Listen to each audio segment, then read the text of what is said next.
This is it right here. Combining a team of reporters, columnists, and commentators. Don't you ever talk about me! Are you serious? Jack Ebling has brought thought-provoking discussion. What are you doing?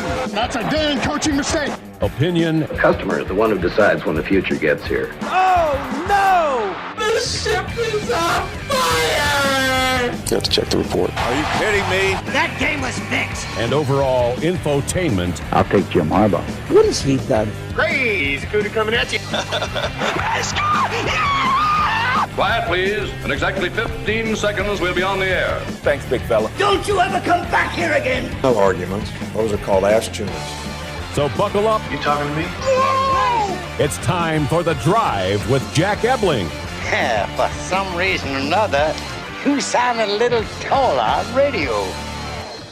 Great afternoon, Mid-Michigan and beyond, and welcome to The Drive with Jack, the Spotlight Radio Network. Jack Ebling here with my producer. Today, Alex Heward, sitting in for Boston Rob, who will be back on Monday.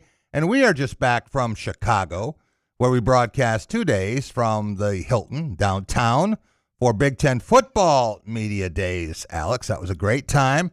A chance to talk with a lot of old friends, coaches, media people, players, getting ready for the 2026 season. But we want to talk about college basketball, something that is never far from the center of interest for most of our listeners and those of you who have been out to Moneyball at Holt High School. Certainly had a chance to see our first guest today.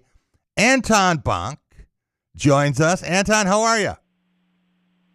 Hey, man. I'm good. Did you have fun this summer out at Moneyball? Yeah, it was great.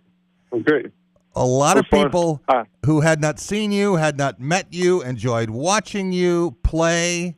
For a gentle giant, you were very approachable, I thought. People came up. A lot of them wanted to have pictures taken or get autographs. Is that what you expected it would be when you heard about Moneyball?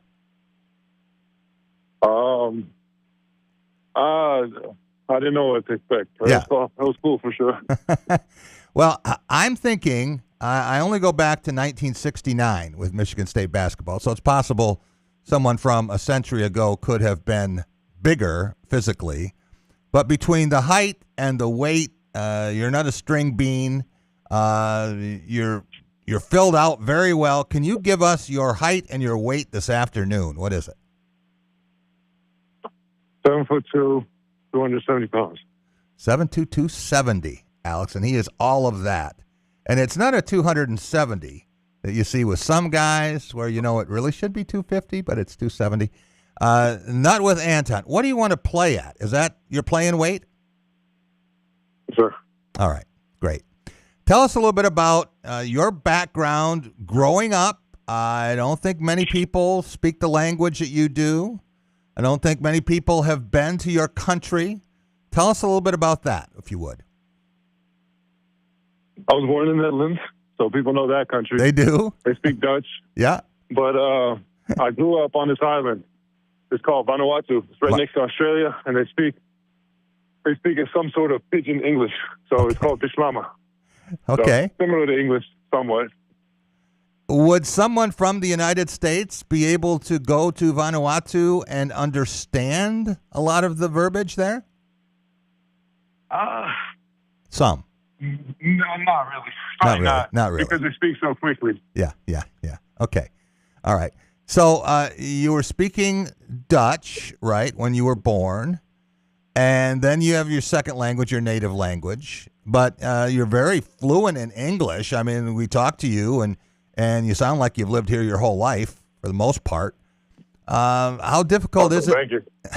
How difficult is it to manage that switch in languages? And is it 3 languages for you?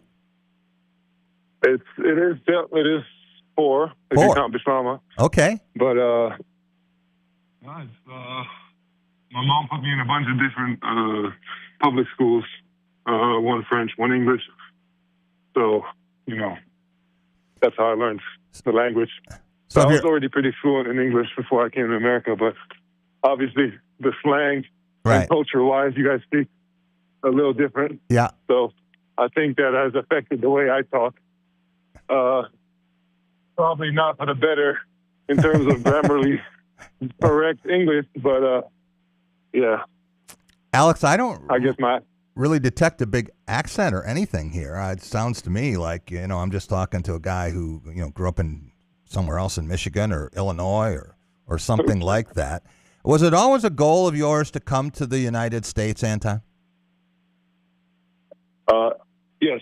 When I knew that I wanted to play basketball, the United States is the best. What's the place to be? So, yes, sir. I want to go back to before you found basketball or basketball found you with your size.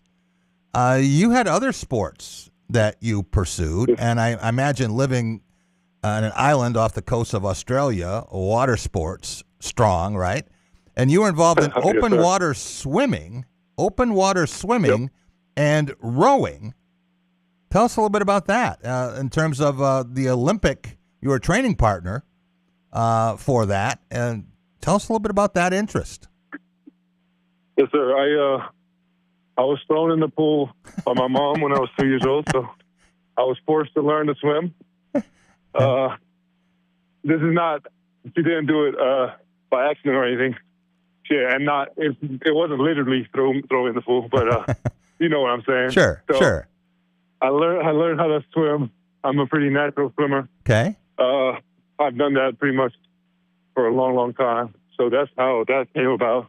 And the lap of the pool is kind of short, so I enjoy open water swimming. And then rowing, my mom was like trying to get us into as many sports as possible. So we played tennis, rowing, rugby, all types of stuff. And that's where rowing came. And I became pretty good at it. So went to the World Championships. In terms of open water swimming, what's the longest that you have gone in distance? I think, what was it, 5 kilometers? I might be wrong. Wow. All right. That's a lot. I did a few, 2 kilometers, 1.5. Okay. I'm pretty sure I did a 5, but I'm not sure. I might be wrong. It's been a while. So you're going to be the champion on this basketball team for swimming and rowing before we even get to dunking and blocking shots, right? Yeah, not a big achievement if you ask me, but I guess. All right. How tall are your parents, Anton? 5'9", 5'10". Both of them. Both of them? 5'10"? Yes. Yep. Do you have brothers and sisters? I have 2 brothers. One of them is 6 foot, and he's 15.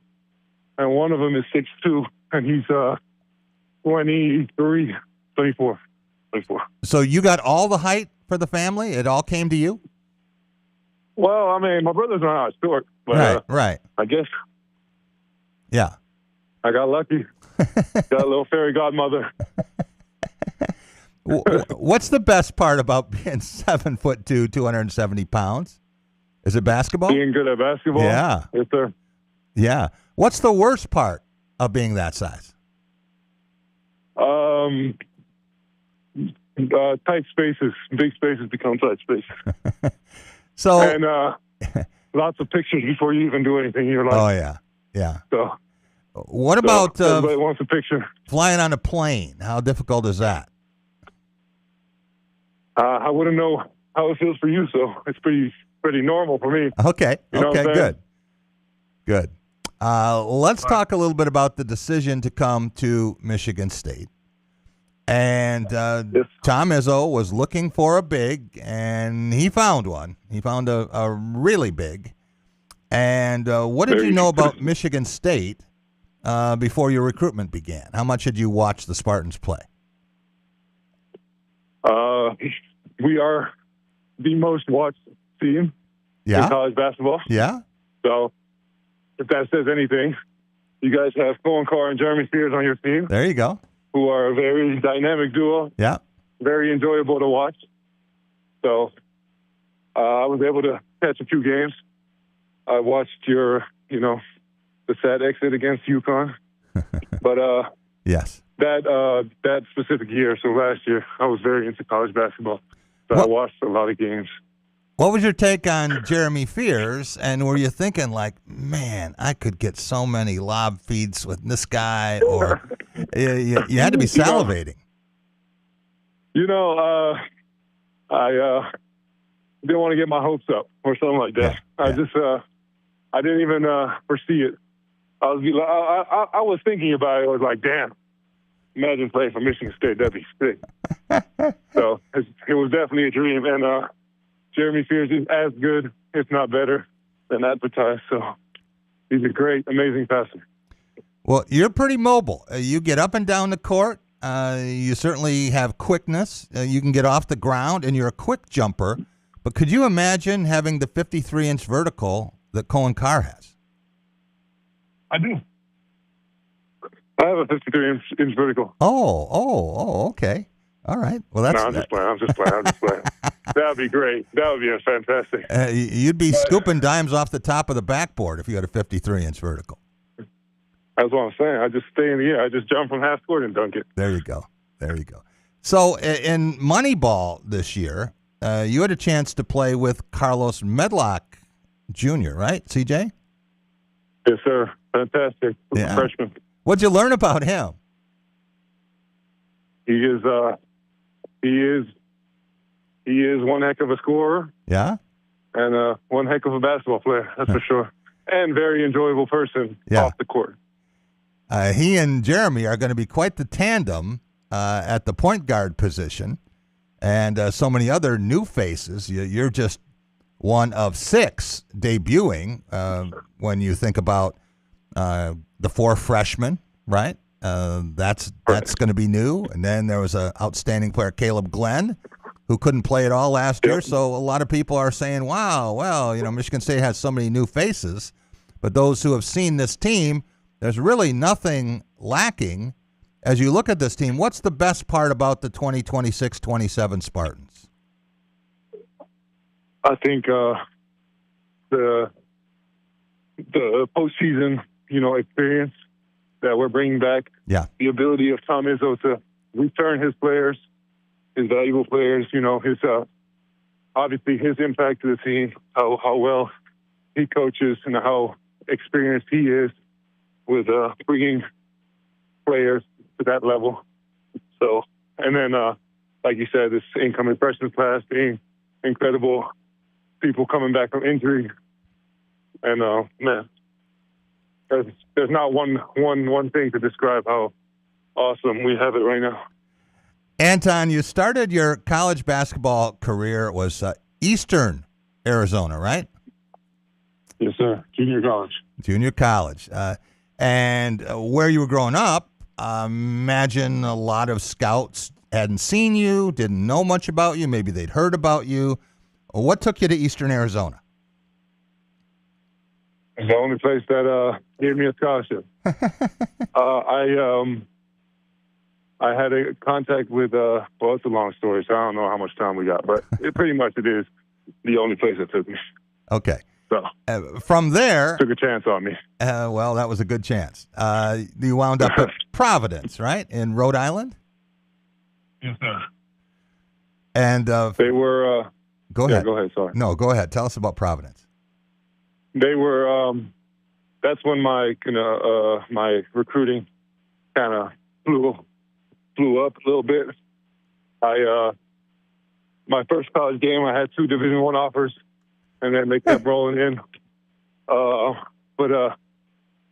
Then I decided to go to Providence, and that was a great experience too. We had one of the assistants at Providence, my favorite coach ever, Dennis Fell. We would work every single day to improve. So even though my stuff wasn't as productive, it was definitely made my game better. So from Providence, then that's when you went to Charlotte, correct? Yes, sir.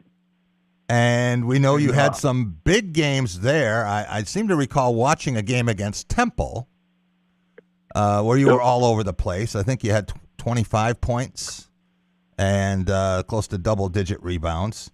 But you graduated, right? So now you're a graduate student?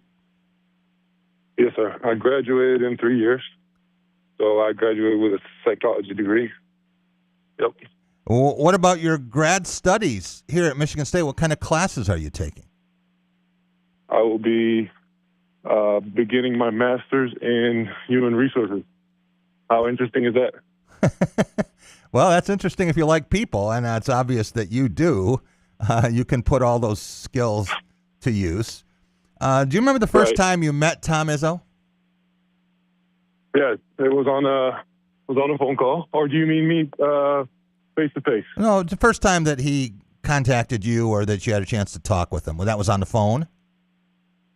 Yes. Yeah. I was talking to Coach Washington about my interest and his interest, and I was just kind of feeling it out, seeing what the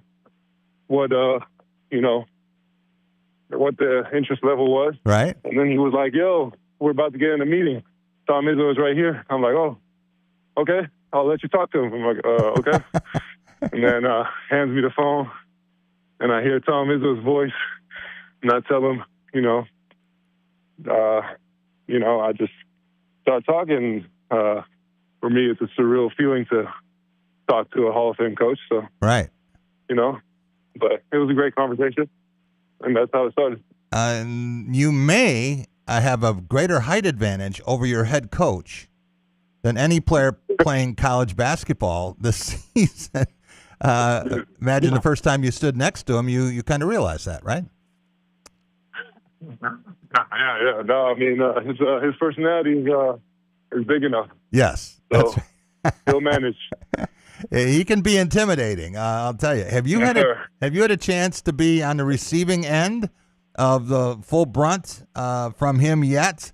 He doesn't hold back. In fact, when he stops coaching you, that's when you really have to worry. But has he gotten on you yet? Well, he has. I wouldn't say it's his most intimidating work yet. I think there's more to come. But he's definitely coaching. And that's one of the big reasons I came here. So I want to get better, and there's no better way to do that than the Izzo treatment. So you are actually the second person to ask me that. Is that right? On a podcast. So it's you guys are salivating for that experience, hey? But you'll see soon enough. What I would like to see, actually, Anton, Michigan State wins a national championship at Ford Field. And then you take Tom with you back home to Vanuatu and see how he handles that. I don't know how much open water swimming he could do.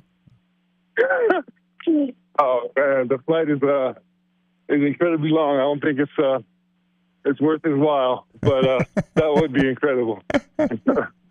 So, how many people back home understand where you are, what you're doing, the opportunity, and how much people love you here? Hey, sorry, one more time. That question, please. The people back home, Vanuatu, do they understand where you are, Michigan State, and everything that's there for you now? Yes and no. I think they understand that the level is pretty high.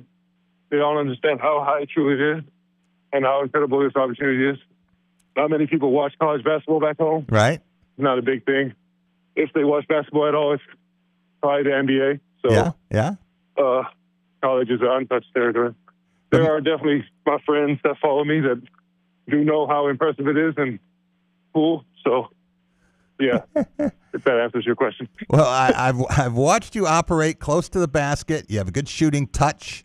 And you get off the floor. There's nothing that Tom Izzo is going to want you to do except compete every second you're on the floor. So that part of it is there. And when Michigan State starts cutting down some nets, maybe they can have you do that without a ladder.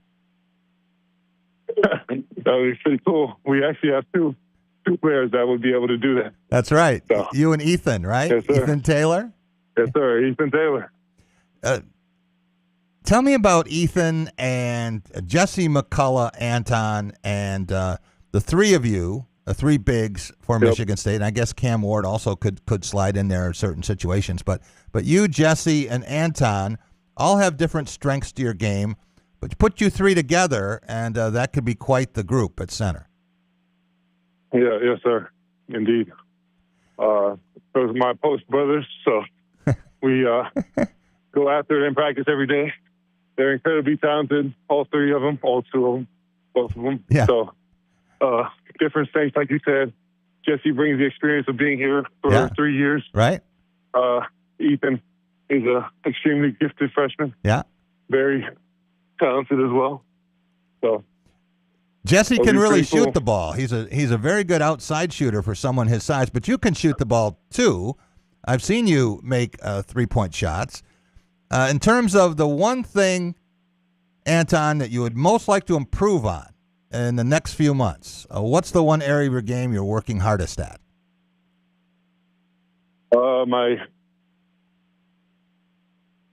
Right now it's just understanding the system. Yeah. Of Tom Izzo. That's really the biggest. That will come. That will come with time. I'm sure it will. And I want to thank you so much for joining us. We're going to have a chance to do this again. Alex, a big personality for a big guy. And Anton Bonke is going to be a real crowd favorite at Breslin Center this season. It won't be so popular at other arenas, I'll tell you that. We will be right back, and we're going to talk Big Ten football coming up.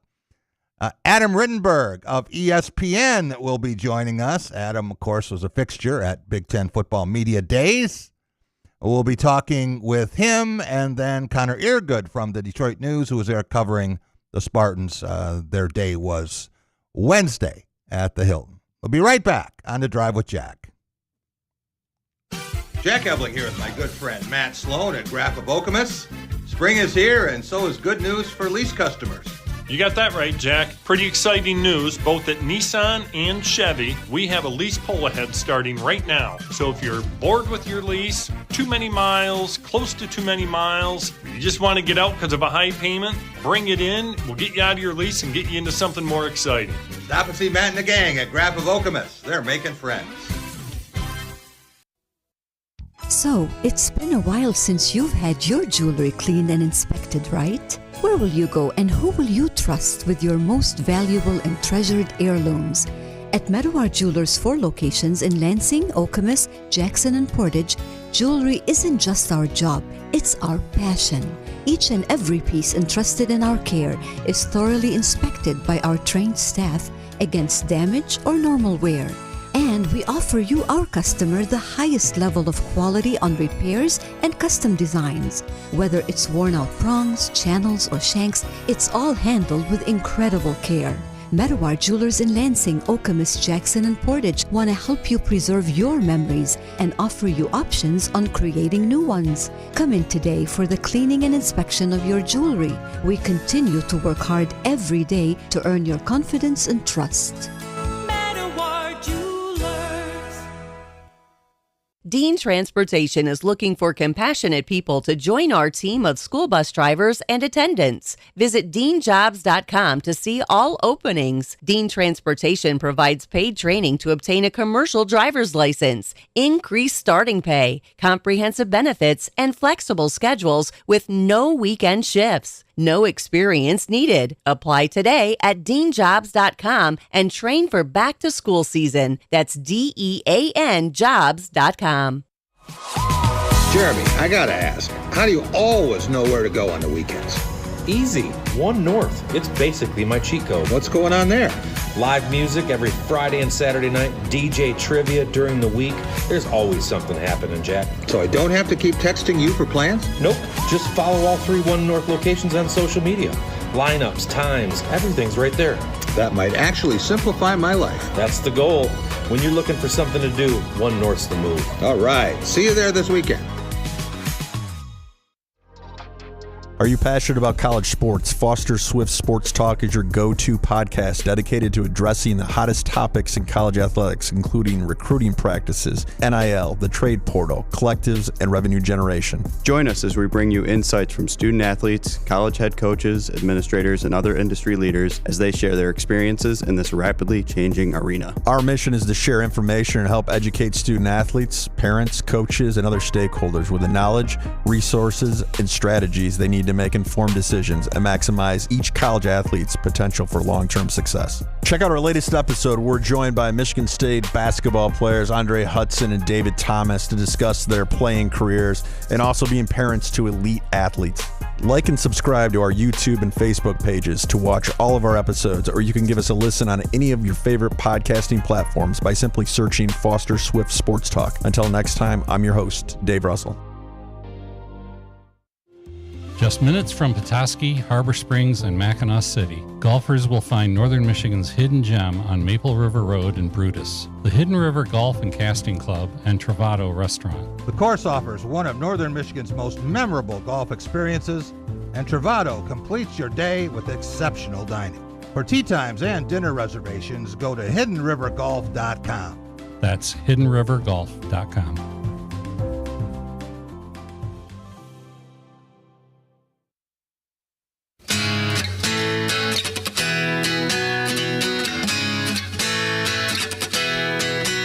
Welcome back. It is The Drive with Jack, the Spotlight Radio Network. Jack Ebling here with my producer today, Alex Heward, filling in for Boston Rob, who will be back on Monday. Alex, you heard during the break the spot for Dean Transportation, and they're always looking for great drivers.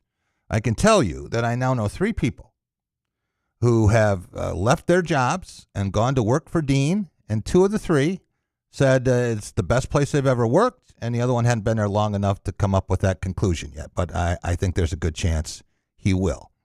And if you're looking for that kind of an opportunity, it's certainly worth checking out. All right. We checked out a lot in Chicago the past 2 days.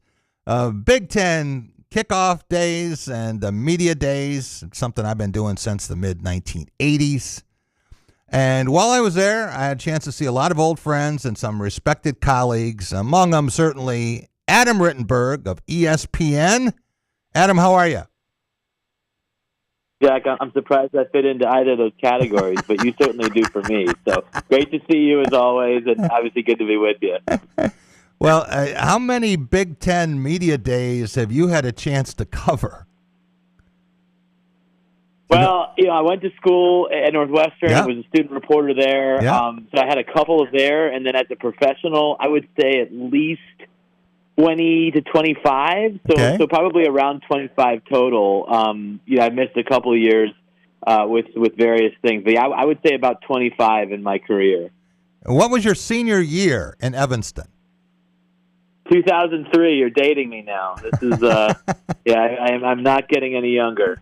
That would have been Randy Walker, and Pat Fitzgerald had finished playing, being one of the best inside linebackers in college football history, but breaking into the coaching ranks, and before you knew it, very unfortunate circumstances with the passing of his mentor. And here's Pat Fitzgerald, the youngest head coach in the country. As you've watched him develop over the years, when did you realize, man, this guy's got a chance to be a really good head football coach? Right. Well, Randy I knew really well. He was kind of the first college football coach that I interacted with regularly. And, when he passed so suddenly and unfortunately, it became very clear that Pat Fitzgerald was going to be the next head coach. It just was like, you're going to do it now when he's only 31 years old, or you're going to let someone else coach for a bit as sort of a bridge, and they decided Mark Murphy, who obviously went on to become the president of the Green Bay Packers for many years, was the athletic director, and they said, you know what, he's going to be our guy, and let's go with him now. And I think he would admit that he certainly wasn't ready for that role, but he grew into it, and by year 3, year 4, they were in a really good position as a consistent bowl team, and occasional 10-win type team, but very, very consistent. And you could just tell in terms of intelligence and organization and motivation, being able to connect with the players, that he was someone who could have a lot of success, especially at a school that he knew so well. So I'm guessing, Adam, that you were a freshman or a sophomore when I saw one of my all-time favorite Big Ten football games. I think it was 54-51. A Northwestern over Michigan, a game that had 4 or 5 different endings to it. And finally, the Wildcats pulled it out. What do you remember about that day? You'd have been a student. I was. The sophomore year, I was on the football beat for the school paper, and they'd already had a couple of incredible wins before then. Yeah. But that's the game that everyone remembers. It's one of the most famous regular season games in the last 30 years. Yeah. Just because of obviously the offense and the points that were scored, but at that time, the Big Ten was other than Purdue, had not been a very innovative offensive league. It was very traditional pro-style type offenses, and Northwestern had installed a spread system that year, really borrowing from Rich Rodriguez when he was the Clemson offensive coordinator. Kevin Wilson and Randy Walker went down there and borrowed that offense, and it was incredible. It was a top 5 offense, and that was really their only chance against a team like Michigan. That Michigan team was incredibly talented, and that game went back and forth, and so many wild swings, and it appeared Michigan had it in hand, and then the A-Train, Anthony Thomas, fumbled and gave Northwestern a chance, and even then Michigan had an opportunity to at least attempt a tying field goal, and just wasn't able to get it off. So it was just an amazing game, one that anyone who was there, you'll never forget where you were for 54-51. I never like to see a guy become a lifetime victim, and there was a drop pass on a throwback. Looked like it was a walk-in touchdown. Everyone goes, oh, no. Or if you were a Michigan fan, you were going crazy, jubilation. And then, a guy turns around, and he's a hero, and he's in the end zone, and then you get Drew Henson coming back the other way. So many opportunities for that game to go either way, but I think you're right. In terms of regular season games, it's people remember where they were and who they were with when they saw that game.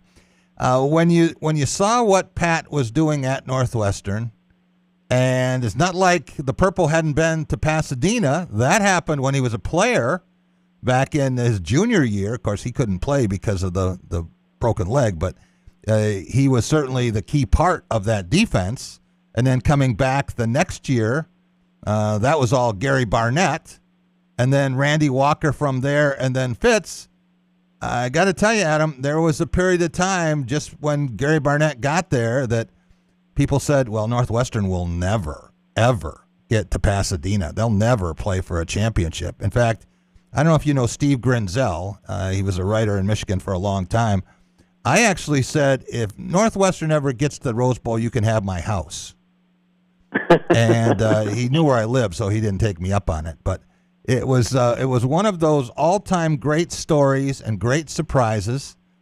And the key was really a win over Notre Dame. Northwestern had lost an opener, right? You're losing to a MAC team, and then you're playing the Irish, and everyone is wondering, there's going to be a 3-digit scoreboard.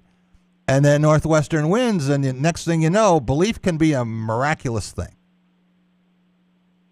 Absolutely, and again, they obviously were a really good team, but they needed to believe it. Yeah. And when no one else did, and that was part of it. I mean, they beat Notre Dame on the road, they beat Michigan on the road. Yes. Had some incredible wins as well. Penn State at home when ABC was there. So yeah, it was obviously before my time as a student, but definitely watched it as a young fan, and an unforgettable team. And really since that point, you look at the 2 championships won under Gary Barnett. Randy Walker won a share of the title that 2000 season we just talked about, right? And then the consistency that Fitz had. It's why I think people look at Northwestern unfairly to a degree in terms of it still is an annual bottom feeder. They really haven't been since that 95 season. I think there's the pre-95 history, which is horrendous, and then the post-95 history, which is fine. I think it's maybe even a little bit better than fine. So I think that was the pivot point in the program's history. It was interesting during Fitz's presentation at the Scrum yesterday, and he was talking about it's going to be nice to have a home field advantage. And so often when Northwestern would take the field against Illinois or Wisconsin, Ohio State, Michigan, even Michigan State, there were an awful lot of visiting fans there. And now with the new facility, one that Pat Fitzgerald helped design, Northwestern football is going to be the envy of a lot of programs. Have you had a chance to see every aspect of this new stadium? Yeah, I've seen most of it. I did a tour with Pat Ryan Jr., whose family is obviously building the stadium, and Ryan Sports, they're funding it. And so, we're able to see a lot of different elements back in May, and then they had an event there a couple of weeks ago, just to, with the field and more of the seats, just to kind of see how it looks. It's a spectacular venue. I mean, I think part of the reason why, Northwestern was so outnumbered at home over the years was poor marketing and just really easy for other fans to take over.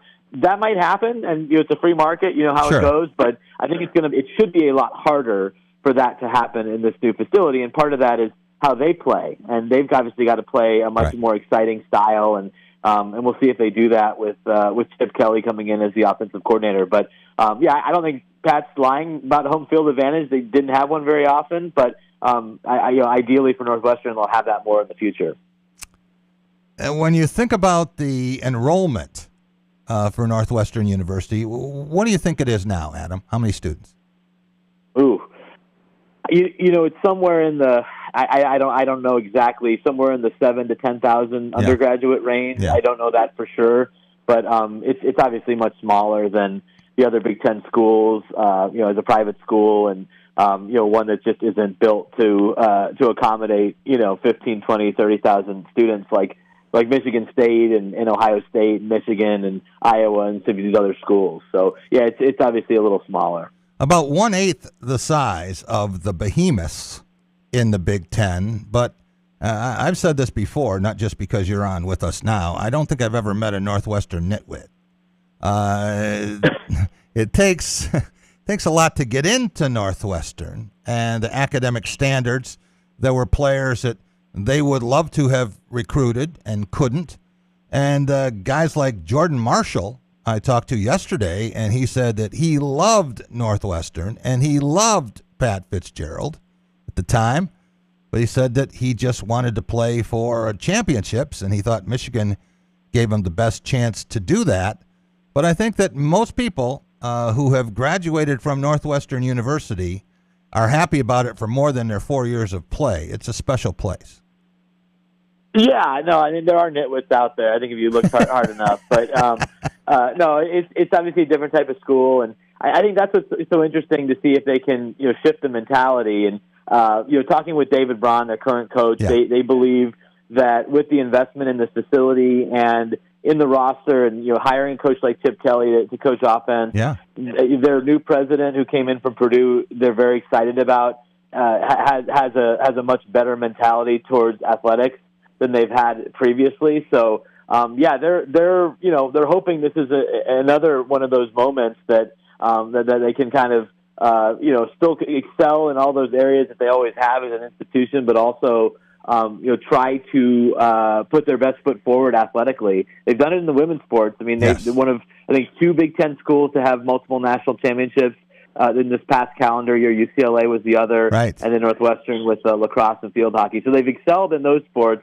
They've had some moments in basketball, but it's harder. It just is. A smaller school, and your reputation and the difficulty with your recruiting pool. But we've seen it done. I mean, I think what Indiana has shown is that with the right coach and the right leadership and the ingredients with your alumni who are excited about the possibility of rising up, I think it's something that Michigan State can look at. And you can look down your nose at Indiana historically. That's totally fair. Right. But you'd much rather be in Indiana's position than Michigan State. But Michigan State, I think, has that type of alumni.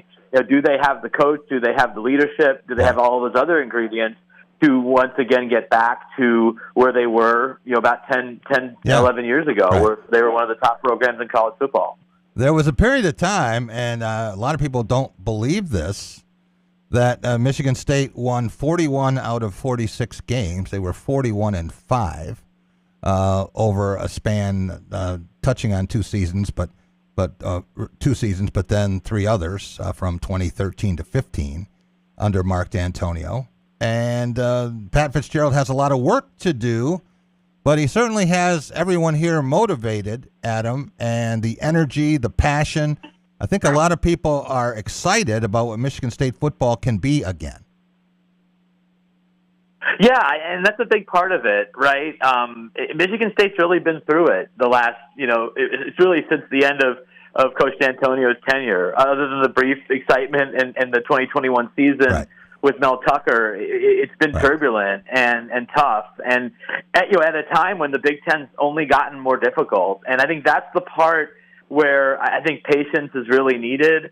With this staff and with their approach, is that a lot of the success that they had at Northwestern was in the Big Ten West, and you didn't have to deal with USC and Oregon and Washington and just a tougher league on an annual basis. Indiana wasn't where they were, clearly. Right. So it's going to take time, but it is possible. And Michigan State's got great fans, and they've got a huge alumni base, and they want to be good, and they've shown they can be good in football and basketball, in the past. And so, I was just talking with Brett Bielema about that at Illinois, about, they won 19 games the last 2 years, and yet their basketball program just made the Final Four, and it'll be a top 5 team. Can you be great at both? I mean, in this environment where you're compensating athletes, and so I think Michigan State, is trying to be great in both, and if they have the right type of support and leadership, there's no reason to think that they can't be. Michigan State had the experience, Adam, of being in the college football playoff and the Final Four in the same school year back in. It wasn't the same school year because they actually started with the basketball in 15 and then went to football. Same calendar year, let me say. Sure. So Tom Izzo has always said that football is the most important, and when football thrives, it makes it so much easier for everything else, and that's his goal right now. As much as he wants to win a second national championship, I think he's just as excited about what Pat Fitzgerald can do here. And Michigan State doesn't consider itself to be in the underprivileged sect. It thinks that it can compete. Maybe it's not a have it all, but it's certainly a have. Absolutely, and that's so important, right? To have the support of your iconic, Hall of Fame basketball coach. Yeah. That wants football to succeed and loves football and is at a lot of football games and has modeled elements of his program after football. So it's not like it's a combative relationship, like, because I have this, you can't have this, or because you have so much, why am I not getting more? And believe me, those relationships do exist at other schools, even if they're not voiced publicly. It was an issue at Kentucky with John Calipari and the money that football was getting there, and he voiced his displeasure with that. So I think that's a really important advantage that Michigan State has. Even though Coach Izzo, we'll see how much longer he coaches, but he's certainly on the back nine of his career. But to have an influence like that as Pat starting his journey there as head coach is certainly valuable. I said, just doing some quick math, that unless Kirk Ferentz coaches to age 100, which is certainly possible. There's a chance that Pat Fitzgerald could finish as the all-time leading Big Ten coach in terms of wins in the Big Ten. When you add what he has at Northwestern to what he could have in 20 years at Michigan State if he chose to coach that long. But I was very interested yesterday in what we heard from Kyle Whittingham and his ideas about college football. We've heard about the Super League before. The idea of 48 to 60 teams breaking away. And he actually used the term minor league, NFL minor league, which I guess to some people it is. We've started calling it PSOC, Pro Sports on Campus. And then he talked about unionization and collective bargaining. Do you think he's onto something? Oh, definitely. I think if there was uniform agreement on that and an acceptance that that's the way it has to go, I think there could be some real advantages, especially for the coaches, to know, that a contract means something, and caps and things that are clear on both sides. That if you're pledged, if you sign a 2-year contract, you're with me for 2 years. From a roster management standpoint, a true employee-employer relationship would be advantageous. Now, there's arguments against it, and it's the reason why the NCAA and a number of university presidents have opposed it over the years. But I do think that there's a gradual acceptance that that's probably where this lands. When and how, who really knows? But I think there's a real reality in terms of how Kyle talks about what needs to happen in college athletics, and we'll see, if it happens in his in his career or your career or my career. But I think there's an understanding that would be helpful, at least for the people that are in the weeds managing these rosters and these teams on a day-to-day basis. We're talking with Adam Rittenberg, ESPN.com, and when you think about the coaches, Adam, I think most of them would prefer to have some guardrails and some sanity to this. Maybe Ryan Day would like free market capitalism and just let it all go, and I can understand why in his position he would feel that way. But I think more than for the players who would be, they'd be fine. They'd be taken care of. It's not like they're going to go back to the old days. I think that the fans would be the big winners here, and there'd be some stability. I think they would feel that it's what it used to be more, and they would understand that rising tide floats all boats, as Curt Cignetti reminded us yesterday. And if you have something that's good for one, that doesn't mean it has to be bad for someone else. It can be good for all of college football. Right. Yeah. Again, I go back to where it is right now. I mean, essentially, you've turned the sport over, from being too controlled by coaches and schools and administrators to being completely controlled by the athletes and their agents and their attorneys. And I just don't think you can run a sport like that for year to year when there's every decision against an athlete is challenged legally and usually successfully. You just can't run a sport like that. So, the end game, as Kyle Whittingham outlined, or a version of that, maybe it's not the best for every single school, but it's a workable system. I think it's something that needs to continue to be explored, even though it's complex and it's not ideal. We're past ideal because this is not working the way that college sports is currently constructed. Adam, I think you mentioned assistant coaches coming in, and Chip Kelly at Northwestern. I don't know that a lot of people saw that one coming, but he's got Aiden Childs to work with now. And we've also seen Gary Patterson out the West Coast. We've seen established coaches, now winding up as coordinators and assistants. Ohio State has 2 former NFL head coaches now as coordinators. So Illinois certainly is in that same situation. So it's changed. But of the 4 head coaches coming in, they have interesting stories. Matt Campbell had so much success at Iowa State relative to what the Cyclones had been previously. Someone reminded me that James Franklin was 0-15 against top 5 teams. 0-15 his time in Happy Valley. And in Ames, Matt Campbell's 3-3. So with the schedule they have, it's possible Penn State could be a surprise.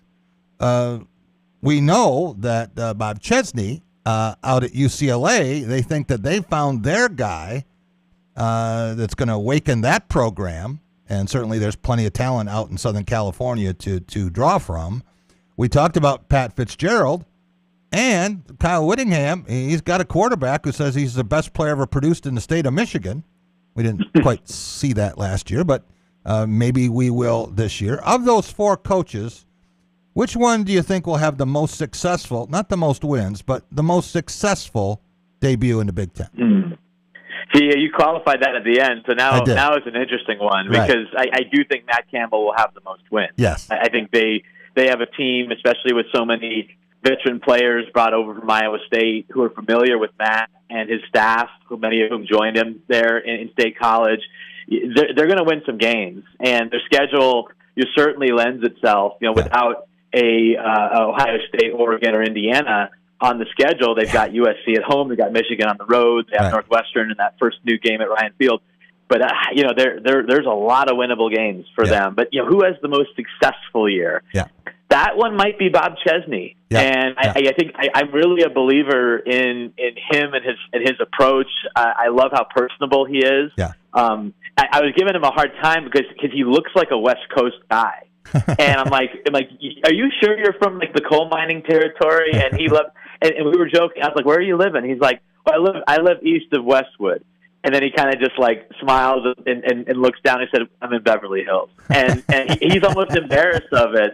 And so he's this really interesting, kind of looks like a West Coast guy, but he's from this coal mining area in Pennsylvania. Never thought he'd be in LA. Never thought he'd be making this amount of money. But I think he has a chance to really elevate a UCLA program that has been one of the nation's biggest underachievers for a really long time. So, I can see that one, really being a season that we look back at and say, wow, that was a successful first season. But as far as those four and making the playoff, I think Penn State is the one that really has an opportunity if they can stay healthy and take care of business on their home field and win games on the road. They're going to be a team that has right in that 9-3, 10-2 range. All right, two more quick questions for you, and you have to win one game. You don't have the support crew around you, but he's going to be the quarterback for your team. Do you want Dante Moore or Julian Sayin? That's a great question. I think in terms of the most overall talent, it's probably Dante Moore. I think arm talent-wise, there probably isn't a better quarterback in the Big Ten. Yeah. But I also am a huge fan of Julian Sayin and think, yes, he didn't end the season playing his best. Ohio State didn't end the season playing its best, but he was a Heisman finalist for a reason. Incredibly efficient, makes good decisions, gets the ball out on time. He's a little bigger this year. I interviewed him about 6 weeks ago in Columbus and noticed that when we were sitting down with him out of pads and out of a suit and all that. Right. So I think he's a really good player, but I would probably go Dante. I saw Dante lead a drive in the rain at Iowa City to help give Oregon a win last year, which was pretty special. So I'm going to go with Dante Moore.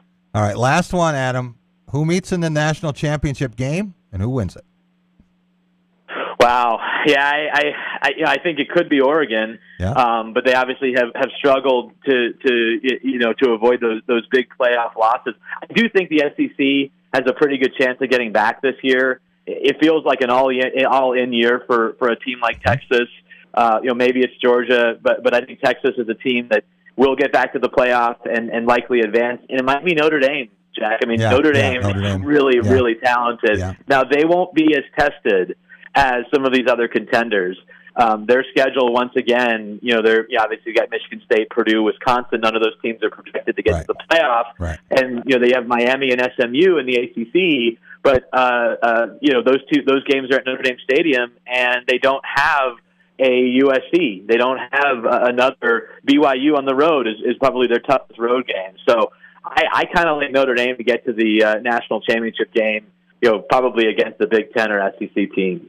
Yeah, well, brilliant minds here, I think, Alex. My pick was Oregon over Notre Dame. I said that on the show yesterday.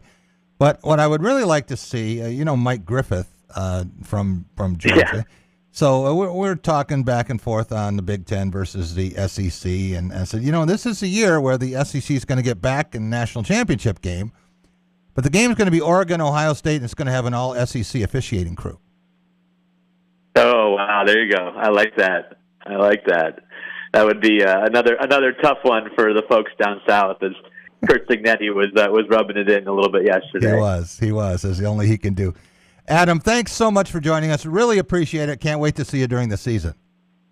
Yeah, I look forward to it, Jack. Great seeing you in Chicago. Adam Rittenberg of ESPN.com. And if you don't read Adam's stuff, then you're not really following college football. We'll be right back. We're going to talk with Connor Earegood of the Detroit News up next on The Drive with Jack. Just minutes from Petoskey, Harbor Springs, and Mackinac City, golfers will find Northern Michigan's hidden gem on Maple River Road in Brutus, the Hidden River Golf and Casting Club and Travato Restaurant. The course offers one of Northern Michigan's most memorable golf experiences, and Travato completes your day with exceptional dining. For tee times and dinner reservations, go to hiddenrivergolf.com. That's hiddenrivergolf.com.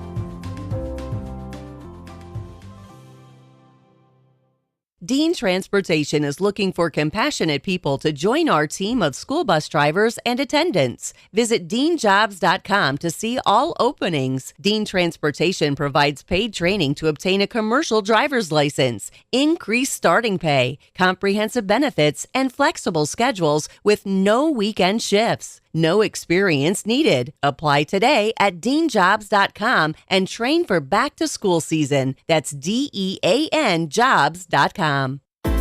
Jeremy, it's finally patio season. About time. And not just any patio, Amy.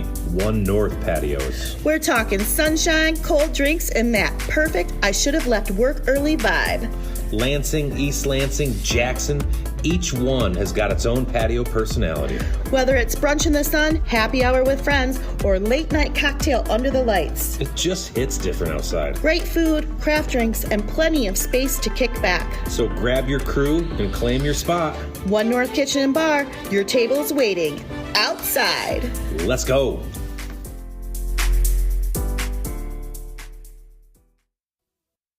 So, it's been a while since you've had your jewelry cleaned and inspected, right? Where will you go and who will you trust with your most valuable and treasured heirlooms? At Meadowar Jewelers' 4 locations in Lansing, Okemos, Jackson, and Portage, jewelry isn't just our job, it's our passion. Each and every piece entrusted in our care is thoroughly inspected by our trained staff against damage or normal wear. And we offer you, our customer, the highest level of quality on repairs and custom designs. Whether it's worn-out prongs, channels, or shanks, it's all handled with incredible care. Meadowar Jewelers in Lansing, Okemos, Jackson, and Portage want to help you preserve your memories and offer you options on creating new ones. Come in today for the cleaning and inspection of your jewelry. We continue to work hard every day to earn your confidence and trust.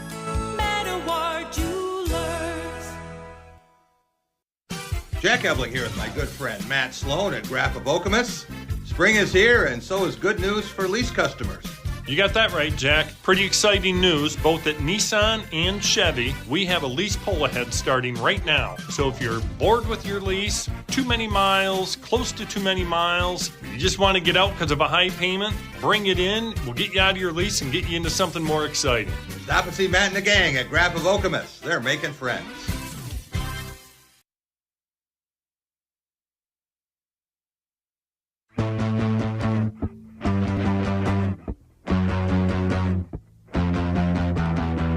Welcome back. It is Drive with Jack, Spotlight Radio Network.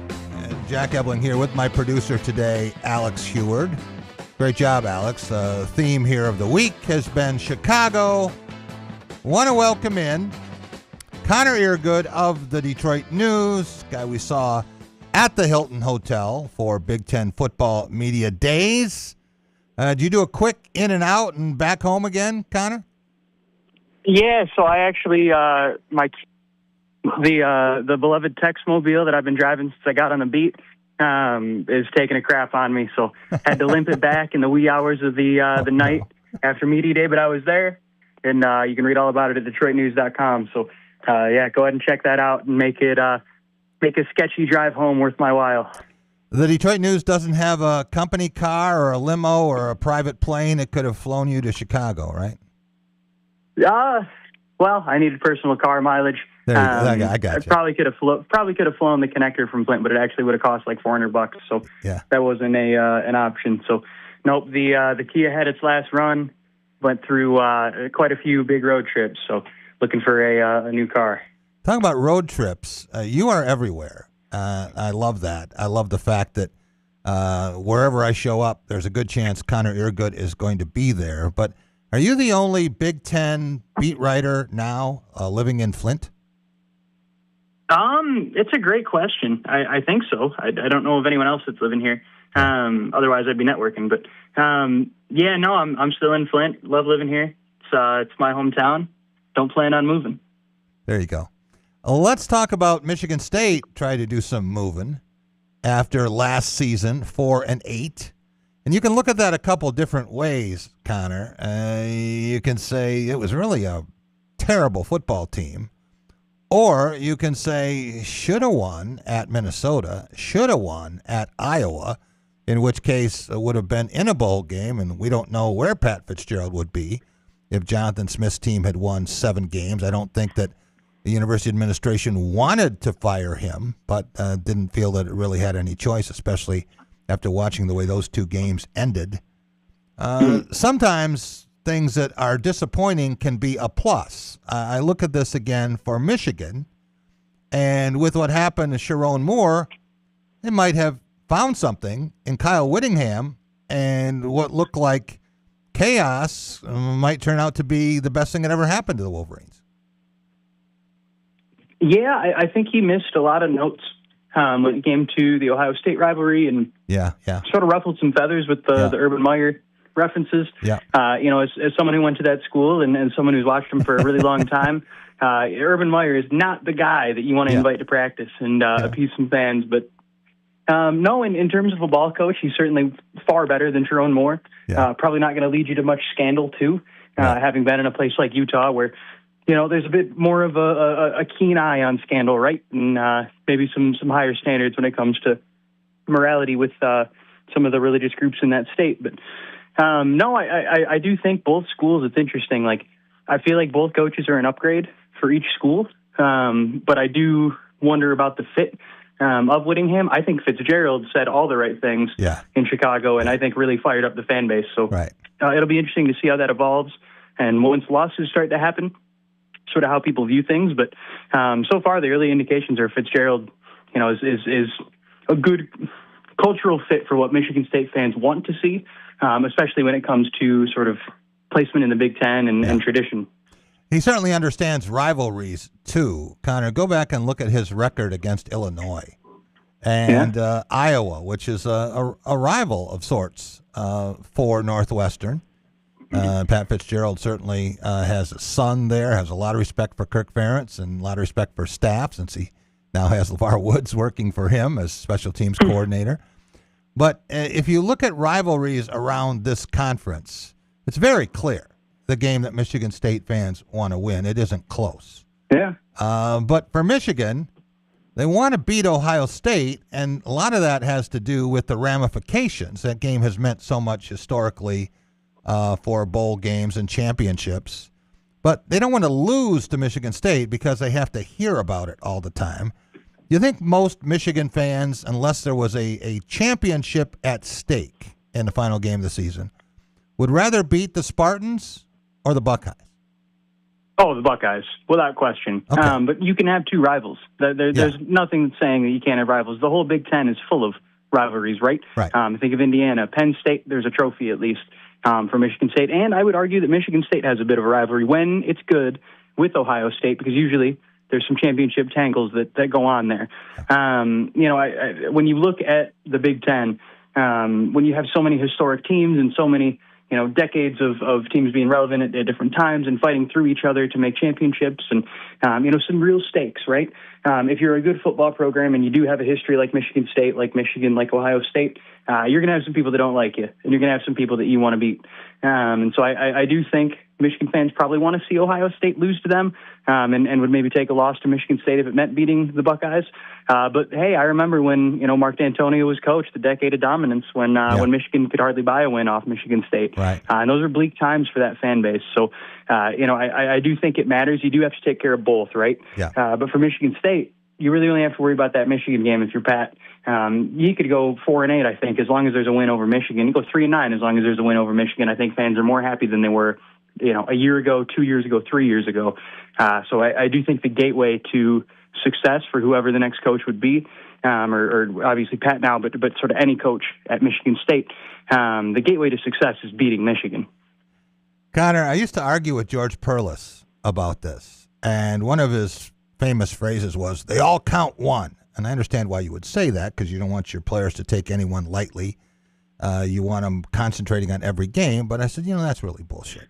George, tell me that a win over Michigan and a win over Western Michigan count the same. A win over Michigan counts 4 for Michigan State in most seasons.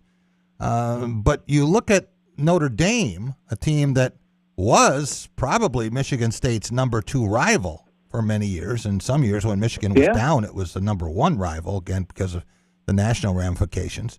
But this game is going to be played the next 2 years, this year in South Bend, 60th anniversary of the game of the century. And a lot of people, I'm just talking with Adam Rittenberg about this, think that Notre Dame could be in the national championship game with its talent, quarterback, and schedule. But what would a good performance there say about Michigan State, and how important would that be? Pat Fitzgerald certainly knows about that from 1995, a win in South Bend, and that really catapulted them to Pasadena.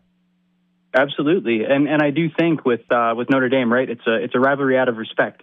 If you look at what Notre Dame did with the spaghetti and meatball contract for Michigan State before Big Ten, admission and all those things, arrogance and scheming in the Big Ten is one of the best sports history books you can read, especially for Michigan State fans. But for Notre Dame, look, that would be a huge.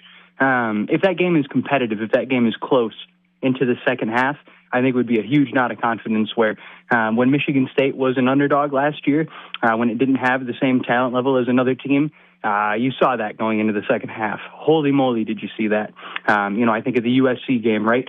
There's fight, and then USC is able to pull away and seal that win. I think of the rivalry games against Michigan, right? There's leads, and then you blow those. So I think going into South Bend, especially a road environment where you sort of see what a team is made of, the truth is on the road, if you will. I think that would be sort of the first indication we'll see of what this team might be capable of. Look, Toledo isn't the same Toledo it was when Jason Canna was there. He's gone. That's right. Eastern Michigan, all love to that program. It's not a Big Ten program. They don't have that level of talent. They don't have that recruiting. They don't have the resources. So it results in those games. It's kind of like last year with the win over Youngstown State. They're 3-0. But they struggled with that team, and it shows you some warning signs. I think the Notre Dame game, I think you're spot on, is the first indication. All right, Connor, you don't have a big ego, so I don't have to worry about you plugging your ears so you get an inflated sense of self. But, Alex, one thing about Connor that I absolutely love, okay, for a young guy who hasn't had decades on the beat, he's talking about Dr. David Young and arrogance and scheming. He's talking about the history of things, and he has immersed himself in this beat and covering college football. And for a guy whose wheelhouse is hockey, you've really learned a lot about this program, and I hope that the Michigan State fans come to appreciate that. Yeah, if they do, they do. If they don't, they don't. I'm just doing my job. I'm also a huge sports history nerd, so about 3 of the classes I took for the 10 for my history major were sports history. So it's my wheelhouse. I would do it anyway. But yeah, no, I like to know what I'm talking about, so that way I don't seem I don't know what I'm talking about. So research is important. When we talk about history and history of college football in this state, I was a little surprised this summer to see Bryce Underwood say that he's the best player ever produced in the state of Michigan. I didn't get a chance. I really wanted to ask Dante Moore how he felt about being the second best quarterback in the room ever from the state of Michigan that day. But in terms of where Michigan is going into the season, tricky schedule. They do have 8 home games, only 4 on the road. But they have to go to Oregon. They have to go to Ohio State. They play Oklahoma. That won't be easy. They have to play Indiana. That won't be easy, even though the Hoosiers are doing that the week after they play Ohio State. So there are enough challenges, and if Kyle Whittingham's team can win 10 games, look out. He'll be a candidate for Big Ten Coach of the Year. Yeah, absolutely. It's a tough schedule for sure. I do think Michigan is going to, I don't want to say they're going to struggle, right, because the schedule's tough. Yeah. This could be a 5-loss, probably not 6-loss, but could be a 4 to 5-loss Michigan team. And I think a lot of fans expect maybe a return to a 10-win sort of level. And I think some folks drank the Kool-Aid a little bit. I think Whittingham saying what he said about the rivalry is maybe the first time people woke up a little bit and said, whoa, this might not be easy, especially when there's sort of a cultural misunderstanding of what the fan base and what the rivalry and all those sorts of components mean at a new job. But look, they're going to be well coached. They do have some talent. Bryce Underwood, probably not the best player to ever, quarterback out of the state, player out of the state. I forget exactly how he worded it, but watching those games last year, yeah, I would not say that if I was him. But look, he's a confident kid. Yeah. He's paid millions of dollars, right? If I was in his shoes, I'd probably say the same thing. And sometimes you do have to say things just to manifest them. Right. If you're saying it, you believe it, and if you believe it, you become it. So maybe that's part of it. Maybe it's a mental crutch that he needs. But I voted Dante Moore for Big Ten Player of the Year for our USA Today poll. He didn't win it. Or he maybe tied for quarterback on the All Big Ten team we voted. But I think he's going to have a great season at Oregon. I do think he's probably the best quarterback in the Big Ten. Julian Sand, I think you could argue, too, statistically, he's certainly better. But I think he's working with a little bit more at Ohio State. I think a little bit better coaching, too. Really like Ryan Day as a coach. So, I think Dante Moore has probably got him beat in that conversation. But, we'll see when they play, right? Connor, what do you make of Alessio Milivojevic? I've seen rankings of Big Ten quarterbacks, and he's 15, 16, 17 based on the talent around him maybe, or his reputation, what people know of him. Many people have not seen him play. The body of work is much smaller than some. But then there was a study done of Big Ten quarterbacks under pressure in stressful situations, and he was ranked number 2 on that list last year in the conference, behind only Mond Williams. And then you think about, I think Bryce was 17 and Aiden Childs was 18. So maybe if Alessio can stay upright and he isn't sacked 7 times, as he was against Minnesota, then he could surprise people. Yeah, absolutely. He's a good decision maker. He's a game, not to say he's a game manager, because whenever you say that, it undermines a quarterback's talent, right? Yeah. That's used as a talking point crutch to say a guy's not all he thinks he is. But I think he's got some good ability. I think he's a smart, not to say cautious quarterback, but he takes, for the most part, care of the ball. And I think that was the difference you saw between him and Aiden Childs, right? I think people remember when Aiden Childs had 11 picks through the midway point of the season before last and was sort of just chucking up balls. And if it's a 50-50, hey, his guy might get it. I think with Alessio, you see a lot more care there. He's also just a tough kid, and I wrote about his hockey background last week for Detroit News, so you can check it out there. Right. He used to be a dominant lacrosse player, too. Just loves the physicality. He played D-end growing up. This is a guy who's not afraid to get hit or hit. And so I think that's something that when you have an offensive line that, yes, they recruited some pieces, but it's going to be coming together. It's a first-year offensive line coach with the program. Granted, he's coached some of those guys before, but it's a group that is going to have to sort of come together and gel over the course of a season. You can't do it all in spring ball and in summer workouts and fall camp.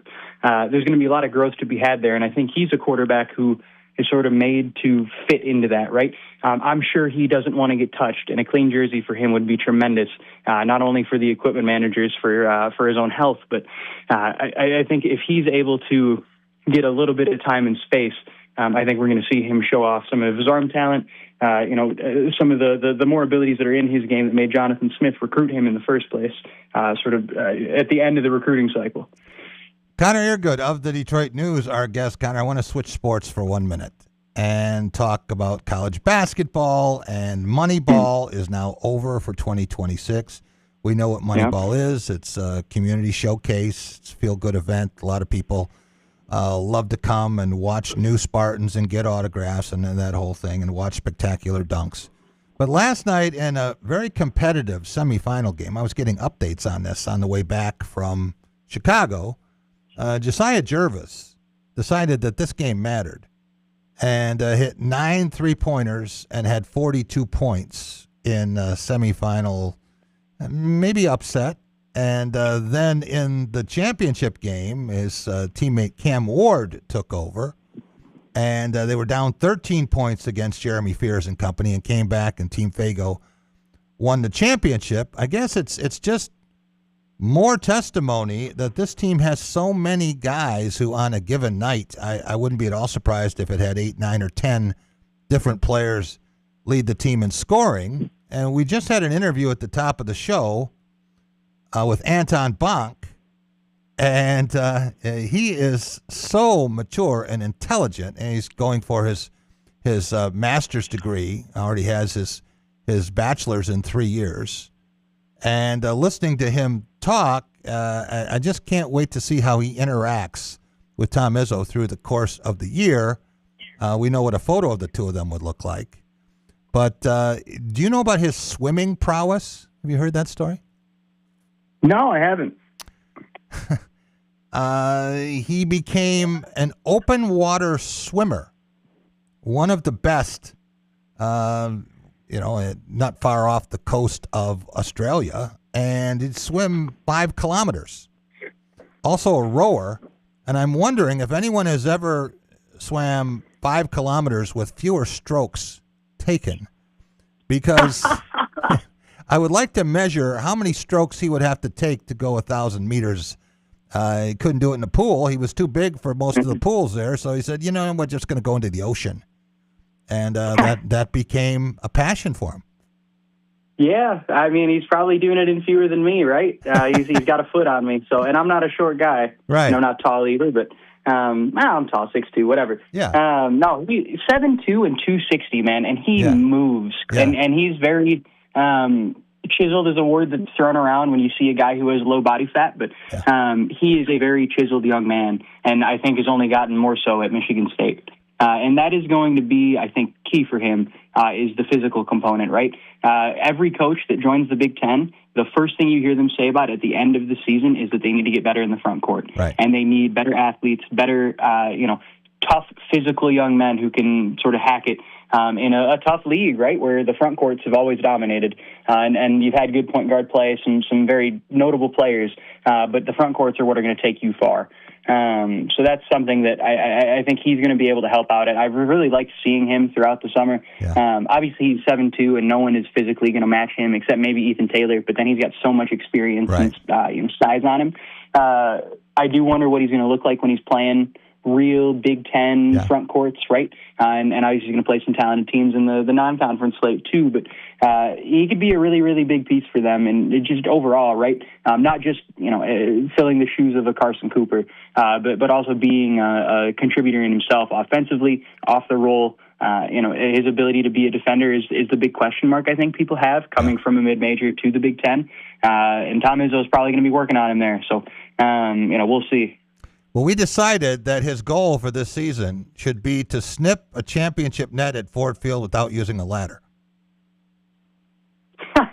He might be able to on his tiptoes. Connor, thanks so much for joining us. Really appreciate it. We'll see you when practice and availability comes. Connor Earegood of the Detroit News. Read his coverage of Michigan State football, basketball, hockey, you name it. We'll be right back. I'm going to talk with Jim Stark, Detroit correspondent, and he wants to talk some Detroit Tigers. Be right back on The Drive with Jack.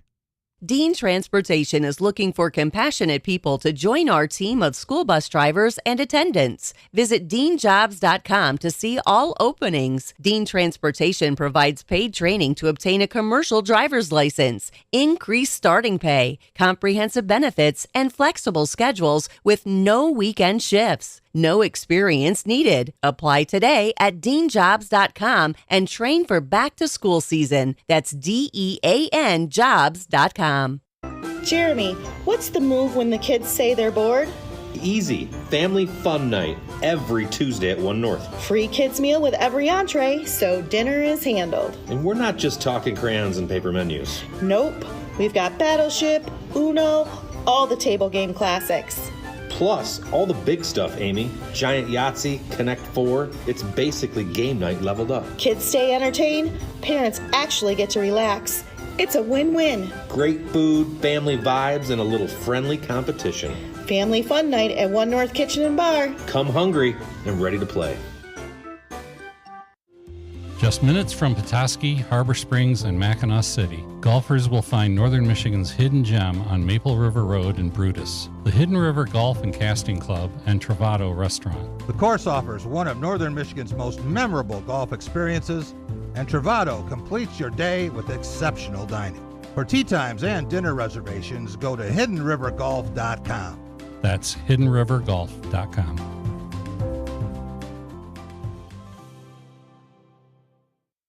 Jack Ebling here with my good friend Matt Sloan at Graph of Okemos. Spring is here, and so is good news for lease customers.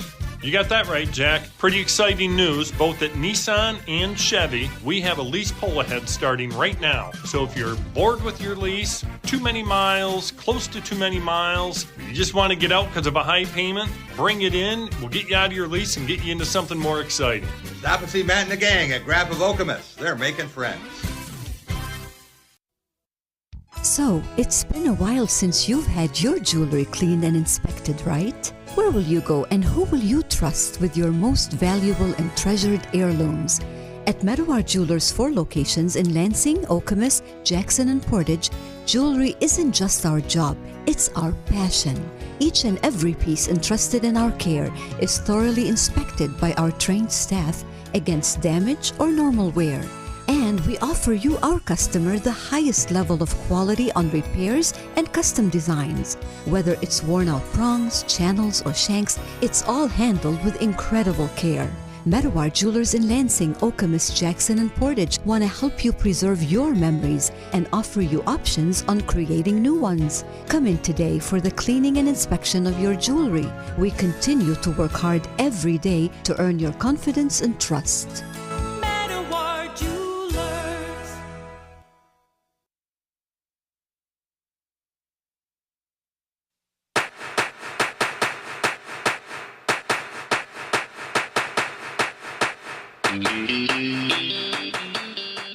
Welcome back. It is The Drive with Jack, the Spotlight Radio Network.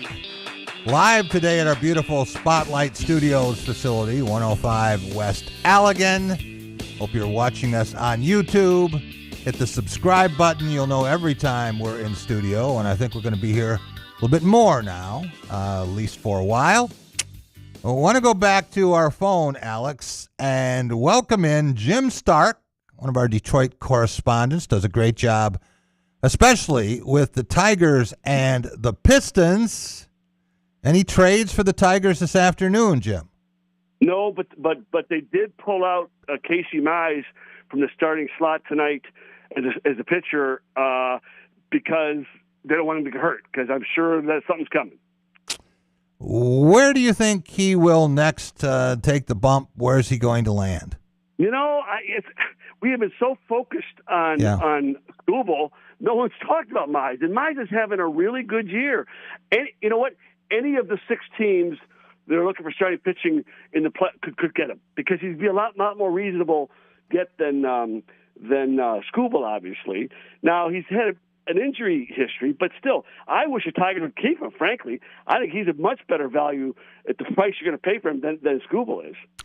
What do you think the Tigers would be willing to pay if they did decide to keep him and then make an offer? Yeah, Mize. What do you think the Tigers would be willing to offer him? Would it be enough? I think they'd pay him between 20 and 25 a year for 4 years, so between 80 to 100 million. They're paying Valdez $38 million this year. Yeah, that's what I say. I think if they got Mize for between 20 and 25, to me, that's a really good value. And you don't want it 8 years, but if you got it for 4 years, yeah, I think that'd be a good deal. If you had a choice right now and you could only have one, would you rather have Casey Mize or Framber Valdez? Casey Mize. Yeah, I would too. Yeah, I think Framber Valdez is a ticking time bomb. Mize is come up the hard way, right? Yeah. He's a Tiger through and through, because he was a 1-1 pick, but he's overcome injuries and he's he become a pretty good pitcher, all-star pitcher. Absolutely, and you know what? I think he appreciates being on the Tigers. All right, we talked about Tarik Skubal briefly. He is the biggest prize in the free agent market this year. We heard the Dodgers were going to make a offer you could not refuse, and we heard they decided not to bid at all. Then Shohei Ohtani being out may have changed that. We know Milwaukee now has an injury in the starting rotation. They say it doesn't matter if we can get Tarik Skubal or maybe Casey Mize to Milwaukee. But if they have another pitcher to go with Jacob Mizorowski, then they become extremely dangerous in a short series. Where do you think Tarek Skubal is going to pitch next? Well, I think it's Milwaukee. Okay. And here's why. Number one, they need a pitcher. And to have some, if you could go Mizorowski and Skubal 1-2 in a, I mean, you get them twice in a series. Yeah. That's a huge advantage. Plus, remember the backstory. Milwaukee has been busting their heads against that LA Dodger wall for years now. They want to do anything to get past them, right? And also, one more factor: if they get Skubal, LA doesn't. That's right. So there's a lot of factors in there that says Milwaukee, and they got a great farm system. They probably have as good a farm system as anybody. They've got guys that could probably spare to get the job done more than maybe any team except for LA. So I think it's going to come down to LA and Milwaukee because, again, LA doesn't want Milwaukee to have them for the same reason. So, but I just think, and we talked last night on baseball this week, there's a big log jam right now. And as soon as Skubal goes, that's going to release the log. And then, like you said, okay, I can't have Skubal. I'm going to go for Mize. I'm going to go for Peralta from the whoever. But everyone's waiting for the first domino of the fall, and that's Skubal. Yeah, and if they'd like Jack Flaherty, Tigers can throw him in too if they would like to do that. I can't see Flaherty staying. And they'll get something for him. Somebody, you know what? He throws the ball 95 miles an hour, and he's got a pretty good history. So somebody will give him something to get Jack Flaherty. Do you think some team would give the Tigers a bag of used balls for Kenley Jansen? Yeah, I do. Because not as a closer, but maybe as another eighth inning guy or seventh inning. Yeah. I mean, his history is too good, right? They're going to take a chance on him. For 2 months of his salary, I think somebody will give him. They might get more than a bag of balls. They might get a low prospect, but they'll get something for him, and they'll get something for Torres, right? Gleyber Torres. Better for Torres than for Jansen, right? Right. So they've got 5 guys they can throw out there, and they could come back with potentially 8 players, right? And I think out of the 8 players, you're going to have at least 2 either major leaguers currently or major league ready step in and start playing the next day. Well, the Tigers just lost the American League leader in ERA, Jim. Yeah. You know what I'm talking about, right? Jake Rogers. Oh, yeah. Well, 0-0-0. We talked about that last night too. Jake Rogers is Tarek Skubal's preferred catcher, right? Yeah. For them to give up on Rogers, it's too curious of a time, right? We think they're clearing the decks now, right? They brought up Max Clark.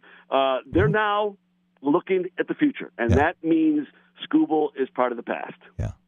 When do you think they reached this decision? There was a lot of talk of what they would do, wouldn't do, might do. Do you think it was the losses in the last week? They had they'd lost 2 to Kansas City, and then the 2 out of 3 to Baltimore in horrific fashion. Think that was it? It was the loss Wednesday. Yeah, that was it. That was the clincher, right? They may have been on the fence, like you said. But that one was so blatant, right? Yeah. Skubal gave them a 7-0 lead. Here, said, "Here, 7. Here, finish it up." They bumbled it. They fumbled it. To me, that was the straw that broke the camel's back. Guys, we can't. He can't help us. We're not good enough for him to help us. And that, to me, was a deciding factor. And then because you saw Jake Rogers, now you've seen they pulled Casey Mize. They're ready to start making their moves. Is it 19 games now they have lost that they led in the 7th inning or later? It's the most in Major League Baseball. It's just a horrible number. And again, they've done nothing to help the bullpen other than bring up rehabs from some other team, right? So what was going to change?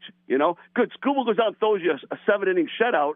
You can't win the game. What good is that to you? The Texas Rangers, I believe, have lost 1 game all year that they led in the 7th inning or later. 1 blown save, that's a difference of 18 games, the Tigers. And it makes you wonder, as anemic as the offense has been, what this record could be if they had just been able to get through and close some games. Put it this way, Jack. If they'd have just won half of those games, forget all of them. Oh, be in first place by 3 games. They'd be over 500. Yeah. This would be a whole different discussion. What do you expect? You know what? They'd be adding players. They'd be saying, "Are they going to go get Miller? Yeah. Are they going to try and go get this guy?" There'd be a whole different discussion. What do you make of Max Clark and all of the excitement about him coming into spring training? People talked about Clark and McGonigal, and Clark was a first-round pick. McGonigal was not. So what do you expect to see? And, he's had to kind of learn the hard way. I don't think it was the greatest spring training for him. He had a bumpy spring training. He learned, like you say, he learned some lessons the hard way, but he's a talented player. There's no question about his defense. And I think, again, talking about breaking points, when they saw Javi Baez butcher that ball to center field that cost them 2 runs, and eventually cost them the game, right? They have been going makeshift in center field all year long. McKinstry, Verling, they bring up Outman. They're tired of it. Right. They thought they had a real center fielder in Parker Meadows, right? Yep. They were going to. He could patrol center field at Comerica for 10 years. Right. They're tired of stopgaps, in my opinion, and they're saying, you know what? Let's get someone out there that can play that center field the way we need it played and start saving us some runs instead of costing us runs. Jim, who wins the American League Central? Wow. You know what, Jack? That is such a toss-up right now. I'll tell you, it's the team that gets hot the last week. If it's Minnesota, if it's the Guardians, if it's the White Sox, I don't think it's not what happens now and then. I think the team that gets the hottest the last maybe week or two of the season, that's the team that wins. Because I don't see one of those teams pulling away. I don't see one of those teams putting together an 8-game winning streak and saying, okay, now I'm 4 games. I don't see it. I think it's going to come down to who's playing the best at the end of the season. Tampa Bay has the best record in the American League. Do you think they hold off the Yankees? I saw the Yankees gag one away in 12 innings to the White Sox Wednesday and then lost in overtime again yesterday at Rate Field. Who represents the American League in the World Series? Well, right now, I think, oh, boy. The Yankees are really hurting with the injuries right now. Yeah. Pitching staff, So right now, you hate to say that Tampa is a lock, but who else are you going to pick? I would have said Seattle, but Seattle is mired. Yeah. I don't know that Texas, really impresses me that much. Right. Houston, I thought was going to make a bit of a run. They aren't doing it. The White Sox, there's no one in the Central that is anywhere near being that kind of a contender. So, yeah, I mean, if you're going to put your money down, the best bet probably right now are the Rays. Now, if the Rays do something now at this trading deadline significant, then that makes that bet even better. All right, I heard a wild one this week in Chicago, and I can say this because Boston Rob isn't with us today. But the Red Sox are playing the best of any American League team since June 1st. We know they had the 15-game winning streak. Right. And they haven't gotten much out of Garrett Crochet. Someone said if they can get Crochet healthy, if they could get Casey Mize, they can't put together the package to get a Skubal, but they maybe could find a way to get into Mize sweepstakes and put him on that staff. There's no reason in a short series that Boston couldn't be the American League champ. Well, and here's what I've heard too. They needed a second baseman, and I can't think of the guy they traded for, but they traded for a guy. He broke his hand in the first game. Okay. Right. Yeah. So now So I think Torres might be as big a goal for them from the Tigers as Mize. But you're right. Mize would be a perfect fit in Boston. Won't be real expensive. It won't cost them a ton of prospects. Yeah, like Rob and I said last night, the days of Boston going all in and throwing that huge package out there are over. But those two guys, Torres and Mize, would definitely fit their structure now, and both of them could really help them. Baseball this week. And then Boston could be in that mix too, Jack, for the best team in the America. You never know. It's that close. That's right. Baseball this week. Will you be back on Thursday next week? We will. Yeah, we were there last night. It was strange being there without you there in the studio. I don't think I've done that before. But yeah, we were there last night. We'll be back there next Thursday. We talked a lot last night about what's going to happen between yesterday and next Monday. Yeah. So by next Thursday, we're going to have a lot of answers to our questions, and we'll see, is this Tiger team going to rebuild for next year? Are they rebuilding for 3 years down the line? Or are they, maybe they keep everybody and say we're still playing? Who knows? Nothing would surprise me at this point. We had to move Jim Stark, Alex, because of our remotes for Dean Transportation, the back-to-back days at the Hilton Chicago Big Ten football media days. But a lot of talk about the University of Michigan, a school that you know well, all your years doing talk radio in Ann Arbor. Who is the best Michigan athletic director that you knew, or that you would say was what they need? Oh, man, Jack, there have been so many. Well, I mean, we're not going back to Canham, right? We're after Canham. Yeah. Because Canham was the best. So, you know what? Boy, oh, boy, oh, boy. Yeah, man, that's a great question. Because they all had some strength. They ran some guys in there when they were running in every year. They had a new guy in there, right? Right. For 4.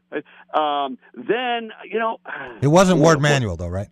No, it was not Ward Manuel. Even though he's getting a $7.14 million buyout and he can stay till the end of the year, and then he gets to be an advisor to the president.